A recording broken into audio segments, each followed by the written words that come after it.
Mukhang di nabasa ni attorney yung message ko ah. Ito, where is Senator Bato? Hindi na nagtatrabaho si Senator Bato. Sige, pasukin natin. Attorney Claire, pasok. Stop taking meeting notes and let ClickUp AI Note Taker do it for you. It allows you to focus on your meetings, not your notes. Kay dating Pangulong Duterte. 8 minutes ago. Atras natin ng konti. Konting-konti lang para mapakinggan natin yung introduction niya. Sa RMN. This Excel, tama. This Excel, RMN. Ha? So, sa programa po nila Jenny and Atty. Rene Bueno. O ya, ano yata sila? Nominee yata sila ha, sa most online program. Ayan, yan pala. Oh. Final nominees for the... Ay, dito pala. Sorry po naman. Akala ko pang Christmas to. Dito tayo boboto. Ah, tama? Final nominees for Outmost and Sunny Digital Radio Broadcasters. Ayan. Si Ma'am Jenny at saka si Atty. Rene Bueno. Congrats po ah. Kahit nominee, maging nominee lang. Mapasok ka dyan. It's an honor. Di ba, Maylene? Okay, mga clear? So, saan na ba yan? Nishi Cruz, nandito na rin. Si Boss Ju. Angel, ano to? Angge Odelio o Angeo Delio. Ayan, basta yun. Okay? Sa mga clear, start na natin. Okay, start, attorney. Ay, ba't ganun? Okay. Bato, where na you? So, pakinggan natin ito mga clear. Nahanap pa si nila. Si Senator Bato. Saan na yun? Pero ng video po. This time, yes. really your client. This time I can say with certainty what would be my answer because he is my client. I'm referring to Senator Bato de la Rosa. Correct. We did see after our last conversation, Attorney Torion, Senator Bato. Torion pala to. And then we've heard nothing from him. Is he now? Can we say that he is in hiding? No, he's not in hiding. Weh! Clear. Not in hiding, ah. Okay lang yun. Diba? Ito rin ba yung sinabi niya before? Kay Pastor Kibuloy. Tama ba? Maghahanap lang ako mga clear. Hanap lang tayo. Ha? Kaya lang kasi nakilala natin si Atty. Torion na-hide si Pastor Kibuloy Tama. Naharang pa si General Torre. Meron ba siya not into hiding? Not hiding daw. Pero ito mga clear. Tingnan natin. Basahin ko lang to ha. Torion denies Bato is hiding but admits he is making himself not available at the moment. So pakinggan nga natin. Roberto Cabe, shout out. Pakinggan natin. So parang ganito yung sinabi niya before di ba? Hindi yata nagtatago. Iniling na ito ng legal counsel na hayaan muna ang gobyerno na resolvehin ng court. Ganun din style. Teka naman kanina. Kasi may ganito rin siyang style dito. Bigyan ko kayo ng konteksto. Yung mga case, yung mga procedure, parang, ayaw ko na sabihin pinapalabo niya, pero ginagawa niya tong issue para ma-hold yung pag-aresto. Ano ba dito? Kanina. Hindi ito, wala ito. Jovi, Maricel. Wait lang, hindi ito. But anyway, di ba, ganun din, di ba? Marami siya tinatanong before na para hindi maaresto si Pastor Kibuloy. Marami siyang mga nire-request before. Kibuloy, wait. Okay. So, puntahan muna natin itong video at aralin natin. Saan na ba yun? Ito. Okay, let's go. So, not into hiding, Any person placed in his predicament will probably do the same. He is gathering facts as to what is really the stand of the government insofar as persons like him is concerned. Know that there is no definitive statement. The message of the government is quite confusing because here we are, the ombudsman who happens to be the former DOJ. Pero mga clear, depende naman yan kung sino ba yung i-implement ng warrant. Hindi naman yung ombudsman yung mag-i-implement ng warrant dito kay Senator Bato. Diba? Hindi man ombudsman. Iba naman yung trabaho ng ombudsman. Okay? At that time din na si E.S. Lucas Bersamin nagbigay ng opinion, it's his opinion. Pero hindi naman si E.S. ang mag-i-implement ng warrant of arrest. Diba? So, iba kasi yung pananaw ng DOJ. Ang pananaw kasi ng DOJ, mga ka-clear, they have, the DOJ has the option, 2 options. First, to surrender or to extradite. Now, the Supreme Court, diba, released these rules on procedure regarding extradition proceedings. So, yung mga tao, para in favor kay Senator Bato, sabi niya, you have to go you have to do the process. You have to do the you have to undergo the extradition proceedings. Ba? So, you have to abide by the rule on extradition proceedings. So, you just cannot surrender. Sabi ba, parang ganon. Pero, ang KES, Bersamin at that time, oo nga, diba? Parang, kasi may extradition ruling na, we just cannot surrender him because there's already a rule na binigay ng Supreme Court about extradition proceedings. Pero, may mga expert din na lawyers, wait, hindi, ang extradition proceedings, kausap din natin si SOJ, acting ex-SOJ, Vida, yung extradition proceedings na ginawa is way back. Sila yung nagda-draft niyan, sila yung gumawa niyan.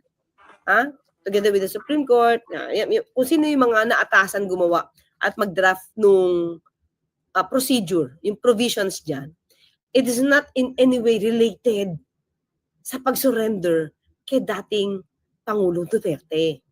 Noon pa talaga nila yan, isinasagot. Siguro, ito lang sa akin, tingin ko lang.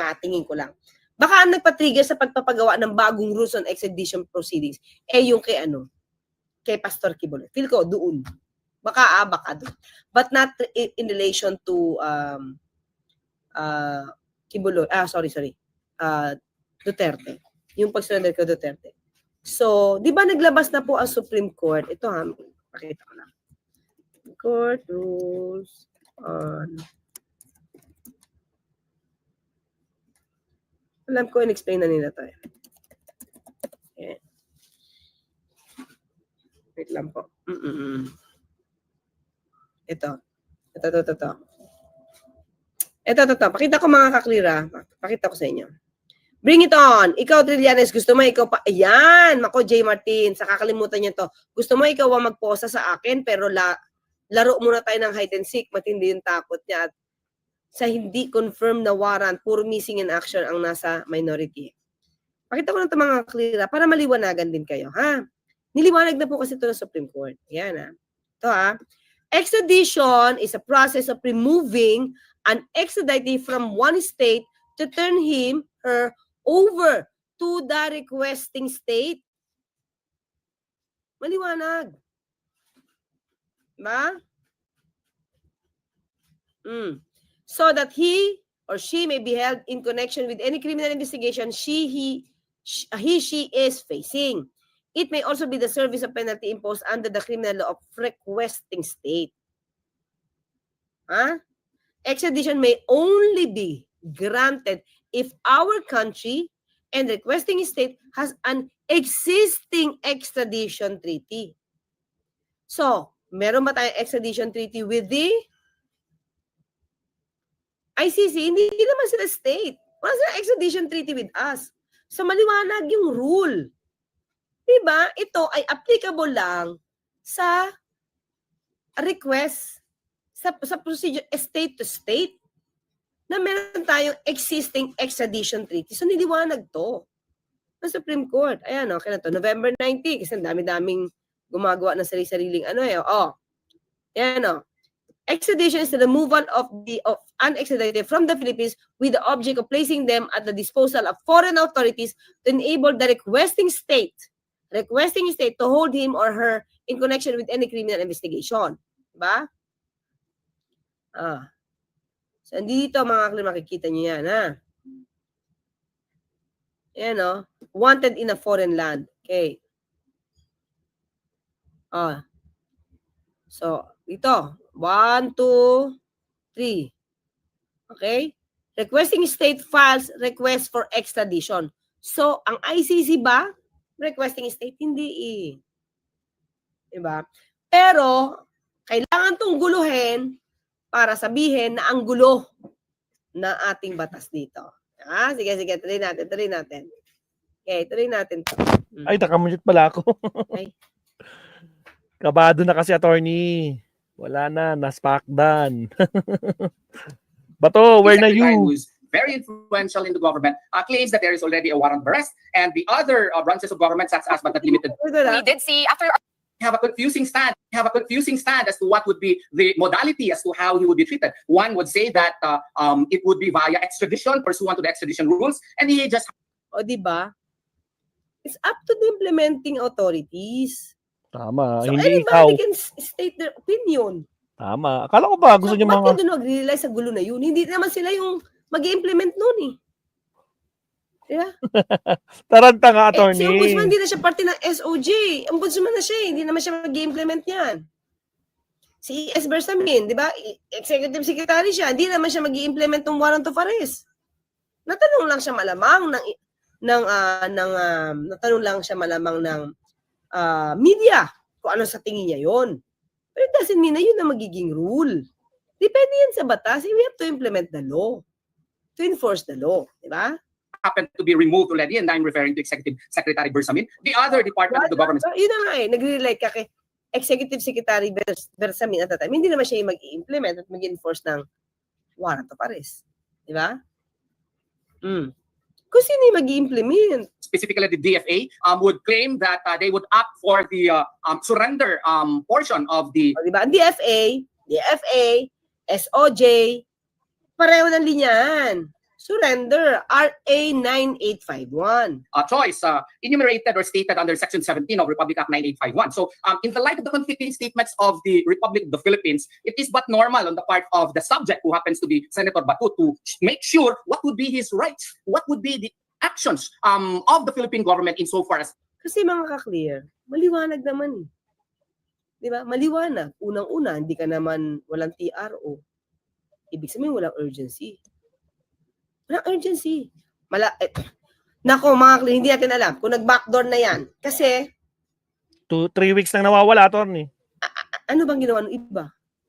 Ganun. Ano bang ginawa ni... Alice ano, go. ano bang ginawa ni Harry Roque? Ano ginawa ni Alice go? Diba? Nakaalpas nang walang may alam. Hindi natin alam. Di ba? Sino? Alice Go. Tama. Diba? Cassandra Leong. he is concerned, if indeed there is a warrant of arrest against him. So he's not hiding, but where is he? He's not hiding, He is not hiding. Where is he? Okay.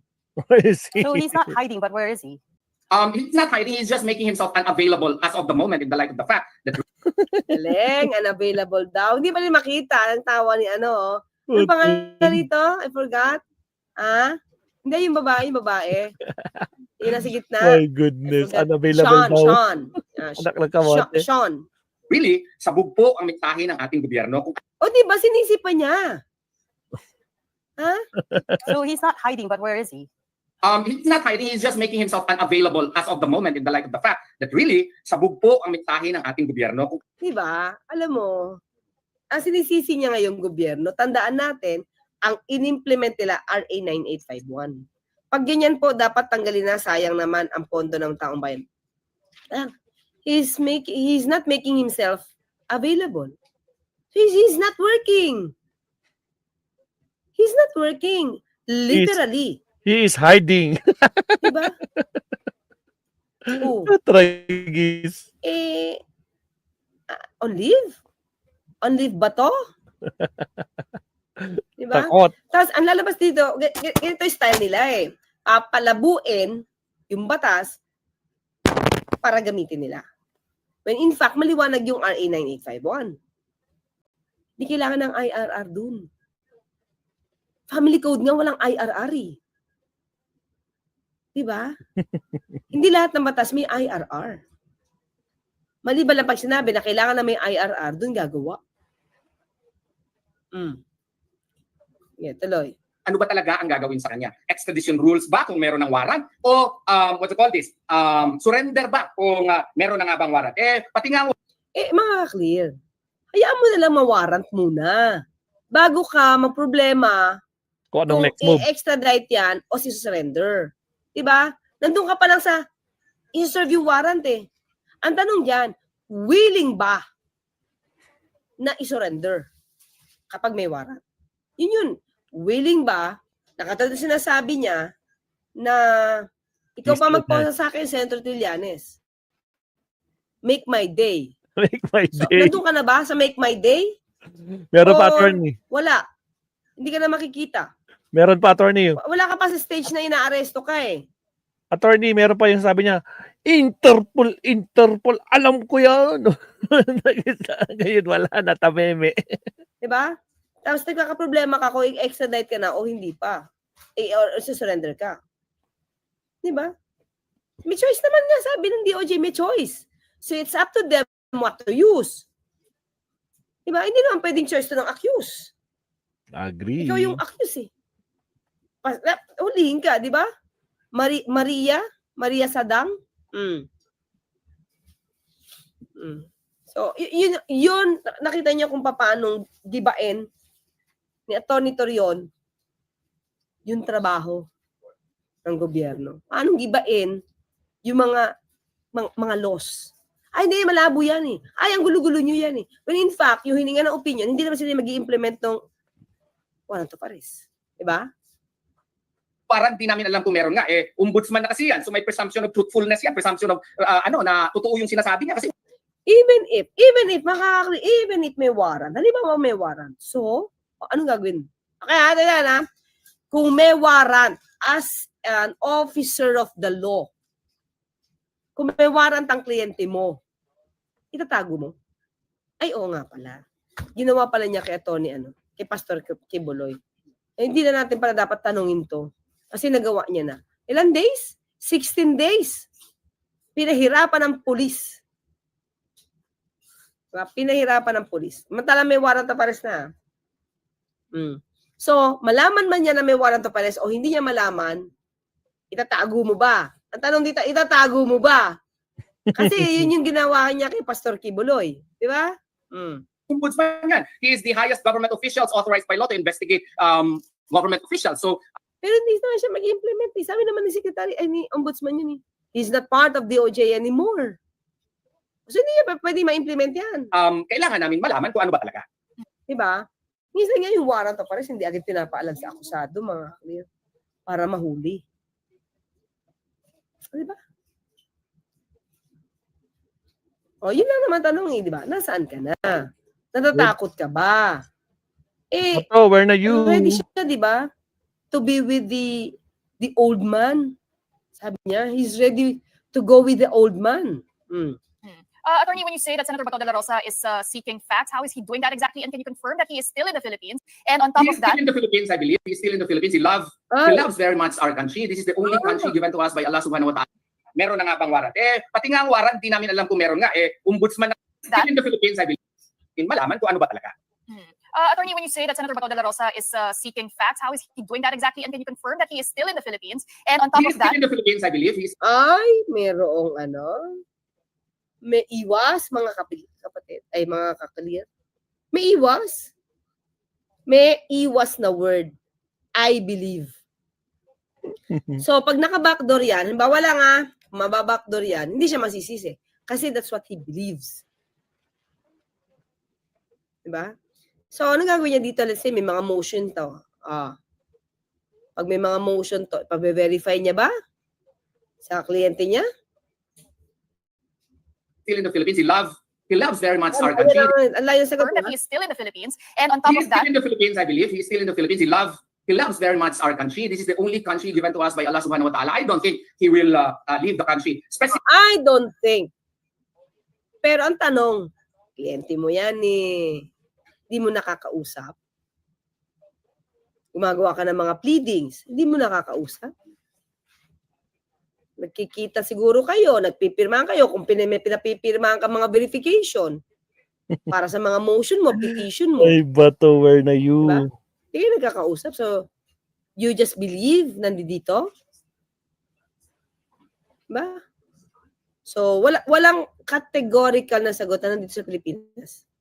I don't think he will leave the country, especially that he is the former PNP chief. And O, di ba? More on opinion siya. Nag-speculate siya. Hindi na naalis kasi ano yan eh, he loves our country. He is a former PNP chief. Pero yung tanong na, nandito ba? Ha?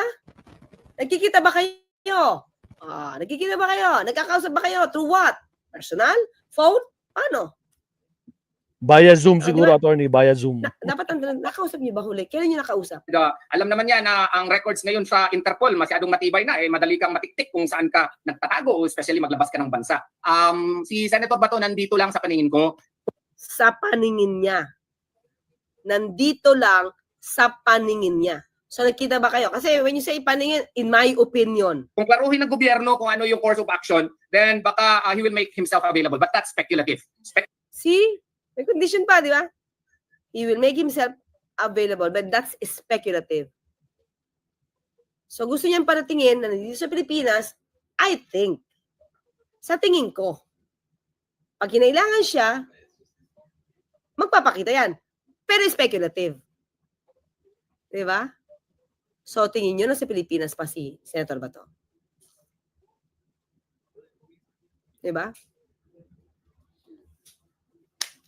You read between his lines. Di ba? Read between his lines.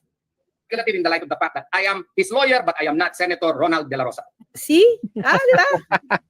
I am his lawyer, but I am not Senator De La Rosa. Malamang.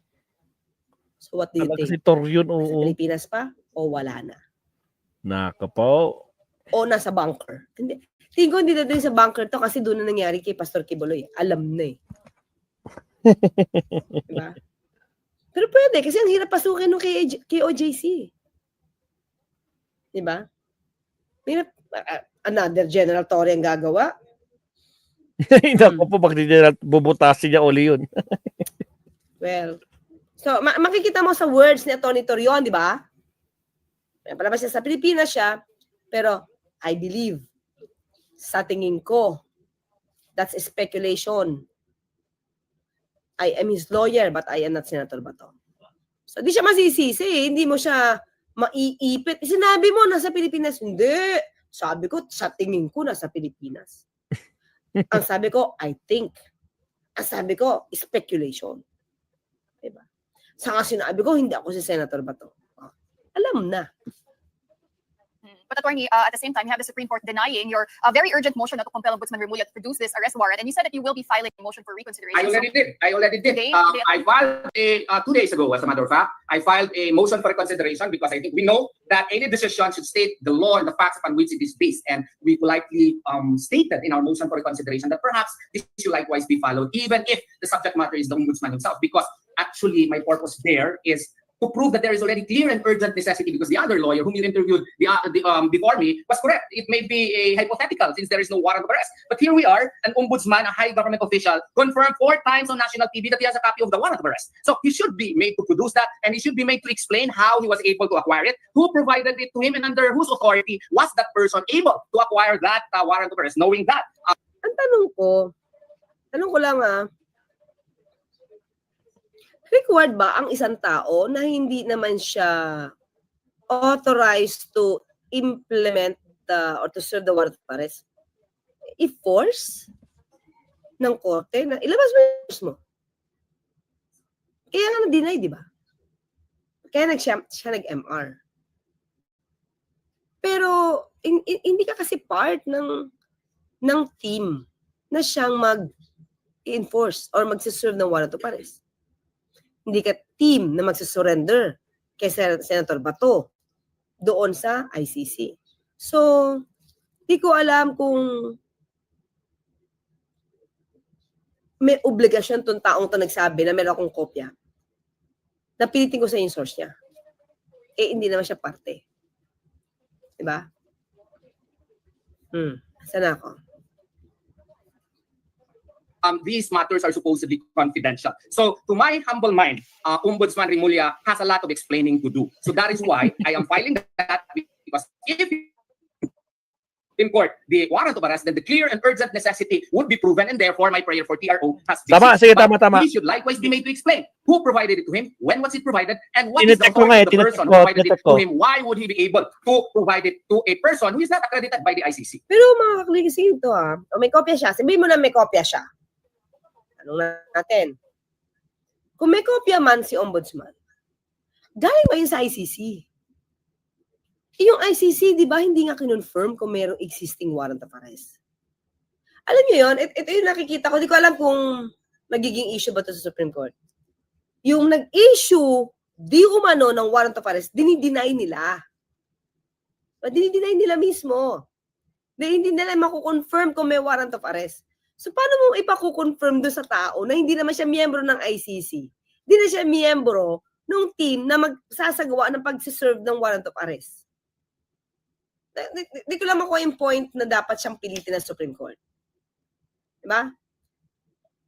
Kung pag-iisipin natin at kukunin mo, judicial notice tayo na nagsalitang ICC, that the ICC cannot confirm the existence of that warrant of arrest. Paano makukonfirm ngayon ni Ombudsman na mayroong warrant of arrest kung yung mismo nag-issue hindi nagko-confirm? Diba? Yun lang yung naisip ko. Diba? Diba? Kung yung issuing court does not confirm the existence of the warrant of arrest, how can an ombudsman who's not even a party to the case, not even party to the team, or not even part of the team that will implement or serve the warrant, how can he confirm that? Diba? But as a point, attorney, something hypothetical. You're talking about the interview with the attorney Gilbert Andres, the ICC accredited lawyer, and as he said, something hypothetical cannot be the subject of our TRO nga. So what makes you think that they might change their mind? Precisely, that is my point, ma'am. Since indeed it is true, it is hypothetical, he has a point. That is why I filed another motion requiring Ombudsman Remulla to produce the warrant of arrest, because he declared 4 times on national TV Right. that he has a copy of the warrant. So if that is presented, then my motion would no longer hypothetical. Dalawa kasi yun eh. Nag-pray ako ng TRO, pinakomment yung kabila. Ang prayer ko doon, hindi lang dahil sa may warrant of arrest na. Nag-entertain din yung DOJ ng mga witnesses po para sa ICC. Yung pag-entertain nila, pag-screen nila, violation na po yan dahil sa hindi na tayo party. We know we are no longer a party to the Rome Statute.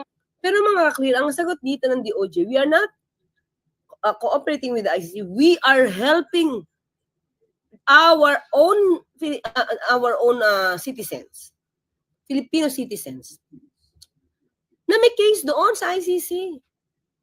Ang pinoproteksyonan nila, hindi ICC, ang pinoproteksyonan nila yung kapwa nila Pilipino. Okay? Yun yung pinoproteksyonan nila. Kapwa Pilipino na maaari nanganganib yung buhay, at maaaring pigilan para makuha nila yung justice doon sa ICC. Therefore, the government has no obligation to cooperate with ICC processes. Nakita nyo, di ba? Kita nyo? Pinipigilan nila yung mga witnesses. So, paano ka pang hihiling ng ng interim release? Diba? Paano pipigilan yung mga witnesses magsalita? Diba? Alam mo namang walang mga pera to eh. Diba? Yun. Pinakomment niya yung kabila. To prove further na meron na talagang clear and urgent necessity, nag-file din ako ng motion na ipresenta niya at i-explain niya sino nagbigay niya noong kopya, ng warrant, anong authority nung nagbigay sa kanya. Kahit, halimbawa man, nagbigay ng kopya sa kanya, halimbawa lang PNP. Tapos dinidili ng ICC. Hindi namin makukonfirm yan kung yan yun. Anong authority ni PNP? Diba? Mawala siya ng authority na mag-present nun. Kasi hindi nga kinonfirm ng ICC, mga kakli. But anyway, sa ngayon, nakita natin, ito si Senator Bato ay hindi nagtatrabaho. Diba? So, anong pwedeng gawin dito? Depende yan sa mga senador, mga ka-clear. baka naiintindihan ng Senator Bato yung kanyang situation. Pero yung sa pag-iintindi ng mga senador ito sa sitwasyon ni Senator Bato, nakokompromiso yung bayan natin kasi hindi na siya nagtatrabaho. So kung di na siya